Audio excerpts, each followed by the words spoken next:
Hello, this is Hooked by Happenstance. I'm Kendra, and it is time for Chapter 10 of Yarn Tales. Yarn Tales is my ongoing series here at Hooked by Happenstance where I read books, I tell you about them, and then I add a segment to my reading shawl, which is basically like a book log, which is helping me to embrace my reading life and make something tangible out of it, so that way I feel like there's a product at the end of a lovely experience. Now today here in Kansas, it is insanely windy, like crazy making, and you can likely hear it because even with my windows all closed, it's like blowing through all the cracks in my old farmhouse.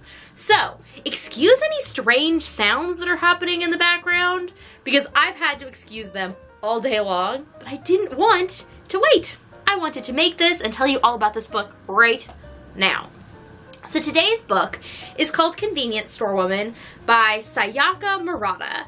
I listened to it via audiobook. It is very short. It's like novella length, and it is actually translated, I believe, from Japanese, but I'm not exactly sure, but it is translated.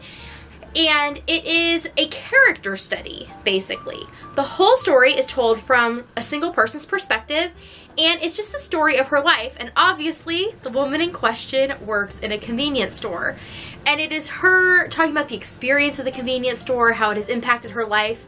The beginning kind of walks you a bit through her childhood and her upbringing. And I assume that this book is meant to say that the person in question falls somewhere on the autism spectrum. It never says that for sure, but given the symptoms and interactions that she has throughout her childhood and then also into adulthood, that's what it seems to be leaning toward. But again, they never give her any sort of diagnosis, even though they do say she's gone for treatments, and her sister and her parents are trying to deal with her in like therapy and thing, and she basically says like that doesn't really work because it's just the way she is.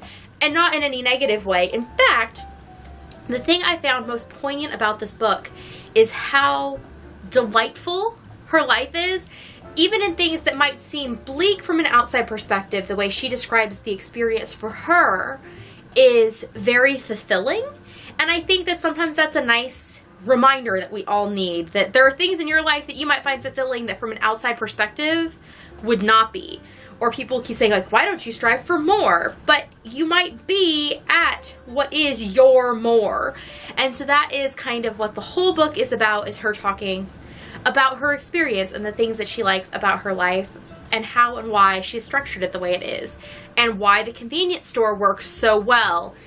It is also interesting because the convenience store is like another very important character in the book and her relationship with that character. And then also all of the side people and stuff that kind of come in and out and just don't seem to get the relationship that she has with the convenience store. So overall, I gave this book 5 stars. This is like one of the best novella length things I have ever read. Ordinarily, I leave books of that length and I either feel like they're unfinished or I feel like they almost should have just been even shorter stories and too much was added that didn't tie up the ends. But I felt like everything in this book was necessary, and it all was just very cohesive and tight, and for the fact it was translated, that surprised me too, because I have read a few other translated things over the course of my life, and there's sometimes something that's just kind of off, because you're translating idiomatic thought, so like ways, turns of phrase and ways of thinking that exist in a particular culture, and you're translating that to a different language and a different culture, and those things might not translate. But however this all worked out in the translation process was still really tight, I felt. Now obviously I have not read the original work because I don't read the original language, but I'm just gonna assume by how well this turned out that the original work and this are true to one another. I mean, that might be a big assumption. I don't know. But I would definitely explore more of this person's work. I also enjoyed the narrator in the audiobook because I did listen to this through RB Digital on my phone. I listened to it in one sitting, one night when I was cutting out quilt square pieces. It was like a fun adventure listening to the story, and I was kind of sad when it ended, but I also felt like at peace with the ending. I don't like when there are short pieces that you're reading or listening to, and at the end you just feel like there's not a finality, and there felt like a finality, but not in a negative way, and not in an overly like, and they all lived happily ever after kind of way. Just more in a, yes, this story will continue, but I feel comfortable with the amount I know and knowing what's going to happen going forward.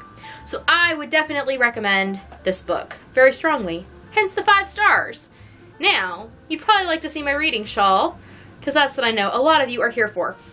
So the way that the shawl works is I am using different types of yarn for different types of books. So there's a yarn for books I experience with my kids, books for my Life's Library subscription, audiobooks, and physical/ebooks.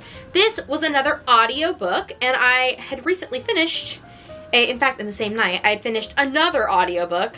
So here is the segment we've added. As you can tell, the shawl, it is a growing, and it's amazing. So the yarn that I used for this, I recently switched which yarn I was using for my audiobooks.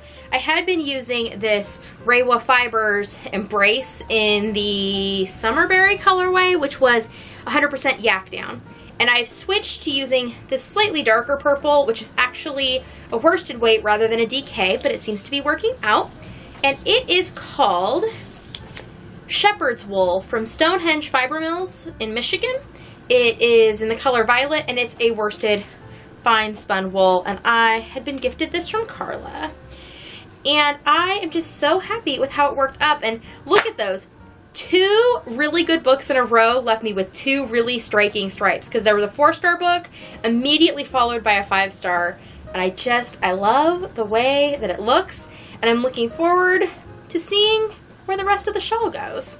So, hopefully you all have enjoyed this episode. If you'd like to see more of them, go ahead and subscribe to the channel, because you just never know when these videos are going to come out, and that is the best way to make them pop into your subscription feed as soon as I post them. I will see you all next time.